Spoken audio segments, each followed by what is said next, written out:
கௌதம் வாசுதேவ் மேனன் சின்ன complaint. I don't think we've ever looked at it as a caste. இப்படிதான் full பேரே இப்படிதான் வச்சாங்களா?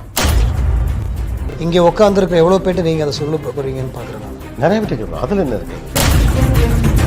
கௌதம் மேனனுக்கு வந்து ரொம்ப பழகி போயிடுச்சு இந்த அப்பர் காஸ்ட் சோஷியல் ப்ரிவிலேஜஸ்லாம் அவர் என்ஜாய் பண்ணி அவர் படங்களே அவர் அப்படிதான் எடுக்கிறாரு. அவர் பாதி எஃபர்ட் போட்டா போதும், மீதி எஃபர்ட்லாம் வந்துட்டு அவரோட சோஷியல் ப்ரிவிலேஜஸே வந்துட்டு பண்ணி கொடுத்துருங்கிற மாதிரி ஒரு நினைப்புல தான் அவர் படமே எடுக்கிறாரு. அவர் பட் கோபிநாத் அவரோட நியானான ஷோல வந்துட்டு நிறைய பேசுவார். அவர் நிறைய வந்து பீப்புளை கிரிட்டிசைஸ் பண்ணுவாரு. நம்ம தான் வந்து சமூக வளர்ச்சிக்கு நம்ம தான் எஃபர்ட் எடுக்கணும், என்னென்னமோ அவர் பேசுவார்.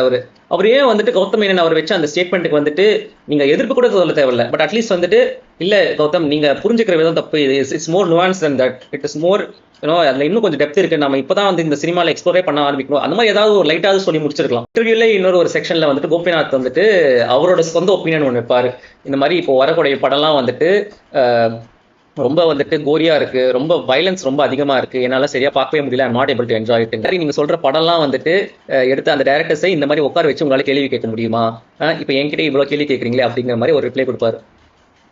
கோபிநாத் அதுக்கு அவர் சொல்லுவார், எனக்கு என்ன பயம், எந்த டைரக்டா இருந்தாலும் நான் அவர்கிட்ட மூஞ்சிக்கு நேரம் நான் கேட்பேன். நான் அவ்வளோ ஒரு திமிரா அவர் ஒரு பதில் சொன்னார். So at that point I realise that Gopinath knows, அவர் அங்கே சும்மா ஒரு போஸ்டோவோ ஒரு இன்டர்வியூவாகவும் இல்லை, ஹீ நோஸ் அவர் வந்துட்டு இந்த ஒரு மீடியாவில் ஒரு எஸ்டாப்ளிஷ்டான ஒரு பர்சன், ஒரு டைரக்டருக்கு ஒரு ஈக்குவலாக ஒரு சரிசமமாக உட்காந்துட்டு சினிமா பேசுகிற லெவலுக்கு கூட அவருக்கு வந்து குவாலிட்டிஸ் இருக்குன்னு அவர் நம்புறாருன்னு எனக்கு தெரியுது எனக்கு.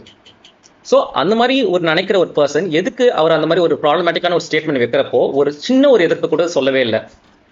ஸோ உங்களோட அந்த சமூக வளர்ச்சி அந்த அட்வைஸ் கொடுக்குறது அதெல்லாம் வந்துட்டு சாமானிய மக்களுக்கு மட்டும்தானா, ஏன் இந்த மாதிரி டைரக்டர்ஸ்லாம் நீங்கள் சொல்ல மாட்டீங்களா? நீங்கள் அவங்க சேனலில் போய் பார்த்தீங்கன்னா அந்த பார்ட் வேர் கௌதம் மேனன் மென்ஷன்ஸ் அந்த காஸ்ட் அப்ரேஷன் அதை பற்றிலாம் அந்த பார்ட்டே எதுவுமே இருக்கவே இருக்காது. அந்த செக்ஷனே அப்படியே ரிமூவ் பண்ணிட்டாங்க. ஹெயின் வுட்ஸ் யாருன்னா எந்த மாதிரி ஒரு வைரல் கண்டென்ட் பண்ணலான்னு தேடிட்டு இருக்க ஒரு சேனல் அவங்களுக்கு வைரலாக ஒரு போர்ஷனை வந்துட்டு ஒரு வீடியோலேருந்து எடுக்கிறாங்கன்னா அப்போ கௌதம் மேனன் கிட்ட இருந்தும் கோபிநாத் கிட்ட இருந்தும் ஸ்பெசிஃபிக்லி எவ்வளோ ஒரு ப்ரெஷர் வந்திருக்கும்னு யோசிச்சு பாருங்க.